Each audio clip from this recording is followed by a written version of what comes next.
Hey, what's up, guys? This is my deck profile for my tour guideless Dark World deck. Since a lot of people can't afford tour guides, I figured I'd make a Dark World deck that people could actually afford to make. Alright, one key thing is this deck does play two Fabled Ravens. They are kind of expensive, but not as bad as tour guides. Mainly to make this guy, because against Plant Synchro, this card is great. Dark Highlander is a boss. Alright, so I'll just go ahead and start out. We got 3 Grapha, 3 Bros, 3 Snow, 2 Silva. This is kind of tech since it's got 2 Ravens. It makes you have good level 8 synchros, real easy. Level 7 synchros if you just summon the Raven after you've already got him out or somehow differently. 2 Beiges go very well with Raven to make Highlander since it is a level 7. Works perfectly. Discard Beige for Raven, and that's an instant Highlander. Everything else is kind of, these 3 are kind of standard and everything. The Silvas, like I said, they also give it a little bit more power and consistency. A lot of people say, oh, they're dead draws because you have to have a discard outlet. Well, this deck has plenty of discard outlets, so I've never had a problem with them. Alright, 3 Gate, that's standard main engine of the deck, really great.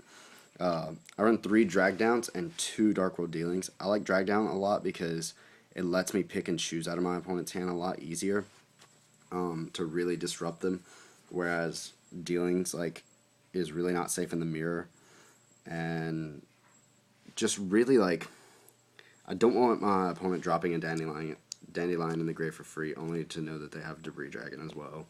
Something like that. And Drag Down just disrupts plays a lot better. 2 Dark World Lightnings.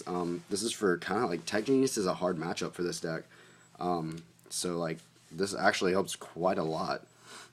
Because a lot of their traps are not chainable. A lot of their traps are Skill Drain, Dimensional Prison, stuff like that. So this actually helps a lot in that matchup. And it helps in a lot of matchups really just for hitting those face downs, Raikos, or Dandelions and stuff like that, just getting you that free discard to get something and just to move through your deck, kind of like how the Tour Guide build does, but just in a different way. 2 Mystical Space Typhoons. I chose 2 so I could play the second Dealings, just because I like having that extra discard. I know that you don't get it if they chain it, but I mean, MST, you're only 1 for 1ing if they chain anyway, so might as well at least try to get a plus off of it. Alright, here's the 1-up spells. You got Allure Darkness. Every monster in the deck is dark except Raven. So, sometimes you need that extra draw, and it's going to push you further into the game. 1 Book of Moon, because sometimes people will really disrupt you, and, you won't have that graph on the field. You'll be stuck with a bro or something on the field. And it's really nice to be able to, protect him, or just stop synchro plays. It's really a disruptive card. 1 Terraforming, because Gates is the main engine of the deck. I mean, Gates is an amazing card, and you want to be able to get to it faster. 1 Dark Hole, kind of standard. 1 Foolish Burial, kind of standard. Heavy Storm is Heavy Storm. Card Destruction. A lot of people don't play this because they're so afraid of the mirror. This card is great in Dark World. There's no reason not to play it. It's not predictable like Morphing Jar is, but gets you the same results pretty much. There's never been a time I've played this card and lost. Every time I end up playing a card Destruction in this deck, I've won with it. And normally I win on that turn, so pretty good. And Monster Reborn, because Monster Reborn is Monster Reborn. Alright, I'm not playing the Mind Crush Trap Dust Shoot combo, just because I think this build disrupts the field a little bit more. 2 Deck Devies hurts every deck in the meta right now, including main Dark Worlds, because if they do Tour Guides, then you can hit them as well. Hurts plants, hurts agents, hurts everything. I mean, this card is great for this deck, and you can just pop it off so easy because you have 5 targets. And then if you have Gates on the field, you have 8 targets, not including if you're going to lose your Highlander or something like that, and you want to, pop it off to try to get a plus off of it. 2 Skill Drain. Skill Drain messes up a lot of decks. I was thinking about maining just 1, but 2 is working out really well. making sure I have it when I need it. Because, you know, nothing in this deck really needs everything gets around skill drain except Raven. So, of course, smart players are just going to not play Raven while they have skill drain, or vice versa. And then one Solemn. I don't really like warnings in this deck because it just didn't seem to flow.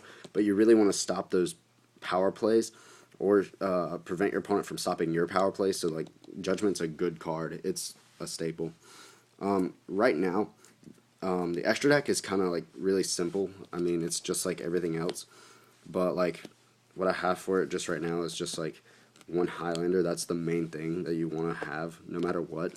And then for your extra deck, you want to have 3 Skullmeisters. This card is great for the match, like for any matchup pretty much, and it fits in well with the deck. This card says during either player's turn, when a card is activated in your opponent's graveyard, you can send this card from your hand to the graveyard to negate its effect. It stops TGs, stops like Dandelion, stuff like that, stops Sangan, stops everything. Like, it's so good. Stops Tengu, which is, if Tengu goes to the grave, that's a good benefit. And it's a Dark Fiend, so it goes along with Gate since you're putting a Dark Fiend in the grave, so that works out very well. And then I got one Rainbow just for the mirror match. This card is great in the mirror because people will still play Dark World Dealings, and even if they don't, you can force them into a drag down with it. Like, they'll be playing drag down, and you can just, if you can play into it, you're going to be golden. So that is my Dark World deck, guys. Hope you guys like it. Give you a quick little glimpse of it again. And I'm going to be making a lot more deck profiles for you guys, showing off some of my decks. Just trying to get things going. I've been slacking off a little bit lately. With Thanksgiving coming up, I've been really busy. But, like, I'm just trying to get back in it, guys. So I hope you guys like. Just remember to rate, subscribe, comment, and like the video. Tell me what you guys think. Tell me if you want to see more deck profiles. And tell me what you guys want, and I'll start posting up. So, alright, thanks, guys.